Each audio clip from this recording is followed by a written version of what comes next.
Here's the guide for factoring polynomials. We need to start with the common monomial factoring. Then whatever will be the result, we're going to categorize them as to whether the result is a binomial, trinomial, or multinomial, and we have specific processes under specific results. Then we end it. Let's check if we could factor this completely. We are now given with 27m cubed minus n cubed. This is a binomial expression. Now, let's try to look at the possibility of factoring this using difference of two squares. We are sure that the operation between them is subtraction, hence it fits difference. But when you look at the terms, 27 is not a perfect square of any integer.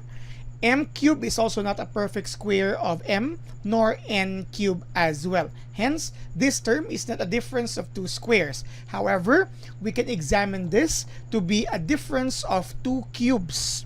Yes, when you look at the expressions, you can actually identify them or both terms to be perfect cube. Now, when can we say that two terms are perfect cube? For the numerical coefficient, examine them.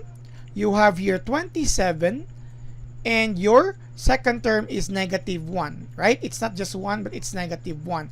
Both of these are actually perfect cubes of 3. So you have 3 cubed, and you could also have negative 1 cubed, because negative 1 cubed is also negative 1. So for numerical coefficients, they're actually fitting to be perfect cube. However, that's not enough. Let's examine further for our literal coefficient. For our literal coefficient here, we have our first literal coefficient, which is m cubed. And you have here n cubed for the second term. Now, when can we say that a literal coefficient rather, is a perfect cube? We can check that by looking at our exponents. And if the exponents are divisible by 3, then we can say that the literal coefficients are also a perfect cube. And since both of them are also cube, then we can guarantee that the literal coefficients are perfect cubes. Together with their assigned numerical coefficient, 27m cubed is a perfect cube, minus 1 n cubed is also a perfect cube. And since that minus becomes operation, this is now a difference of two cubes. This is not a difference of two squares, but difference of two cubes. And for that, we are going to use the method of factoring difference of two cubes in its specific process, because difference of two squares is differently written, because for difference of two squares, you have two binomial factors, right? But for a difference of two cubes, similar to the previous example, which is on the sum of two cubes, our factors are a binomial expression and a trinomial expression. Yes, it should be a binomial and a trinomial expression, but for identifying them, it is actually very unique here. Now let's look into the binomial expression here. First things first, for the binomial expression, the operation separating the term is the same operation in our given. So you will have here minus. Okay, so that is for us to be guided. Now, the first term of our binomial expression is simply the cube root of the entire first term on our given. And since we have guaranteed that 27m cubed is a perfect cube, then we can take its cube root. How do we take the cube root of this expression? First, take the cube root of the numerical coefficient. The cube root of 27 is actually 3. Now, how about the cube root of a literal coefficient? Earlier, we have guaranteed that m cubed is a perfect cube because its exponent is divisible by 3. That is also important here because when you look into the simplified form of this, and pardon if we are using radical expressions at this moment, it's just actually equal to the ratio of the exponents. Which 3 are we referring to? So if this is 30, that's the numerator here. Okay, so the exponent of your m divided by your index of your root, which is 3 or cube root, that's why you have something like that. So basically, the final form here as the cube root of 27m cubed is 3, and m to the power of 1 as 3 over 3, or of course 3m in itself. This is now the first term of our binomial expression. Please follow this process. Okay, so that is the first term. Now for the second term, separated by subtraction with the first term, it's also the cube root of your second term. Now for our second term, since our negative here is already placed in this form, we don't need to take the cube root of negative 1, only positive 1 n cube. Okay, so that means similar earlier, n 3 over 3, because we have guaranteed that to be perfect cube, you have n to the power of 1, or simply n. That is your second term here. So this is now the binomial factor of our given expression, which is identified as difference of two cubes. Now, let's look into the other form, the trinomial expression. Now, this trinomial expression is very dependent on our binomial factor. If this is incorrect, ultimately, this trinomial expression is also incorrect. Of course, the entire result is incorrect. That's why very critical to make sure that your binomial factor will contain the correct terms. Now here comes the trinomial factor. We have three terms, right?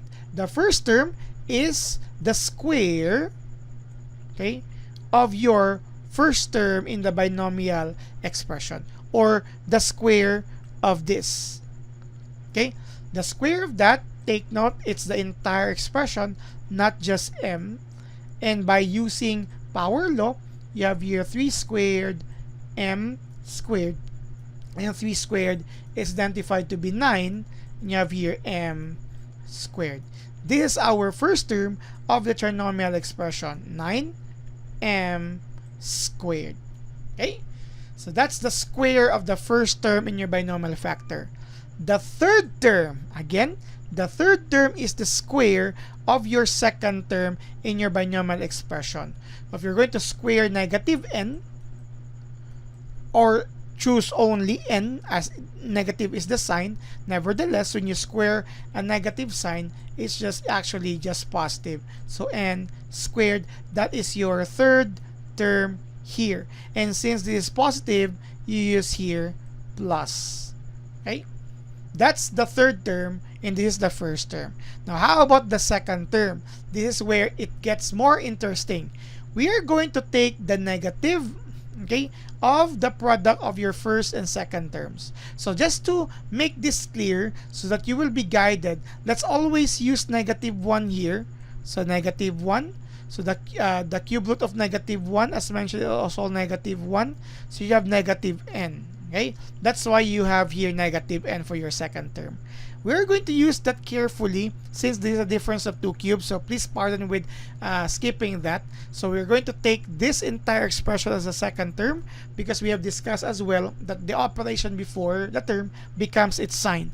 So the second term is the negative of the product of these two. Okay, the product of the two terms. So you have negative times 3m times your second term is minus n. So negative times negative is positive 3m n. This is now your second term, positive 3m n. So with this now, this is now the final factor of our difference of two cubes identified, okay, as our given. Now you would know that this is correct when you try to multiply them. And at the same time, you would know that the middle term is correct because you have 3, m for the binomial expression, m, n, and n, and the sign of that is the opposite sign of the operation here. So this is very critical, especially negative. That's why I return to using this one here. the cube root of -1 is -1 as well, so that we will be similar in dealing with all the necessary processes involving subtraction as the operation before the term, which becomes the sign of the numerical coefficient.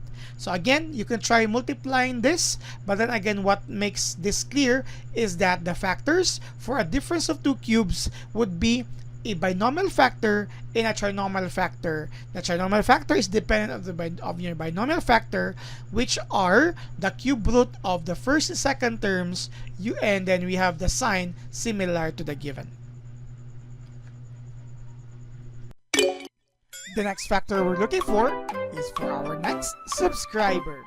Subscribe now!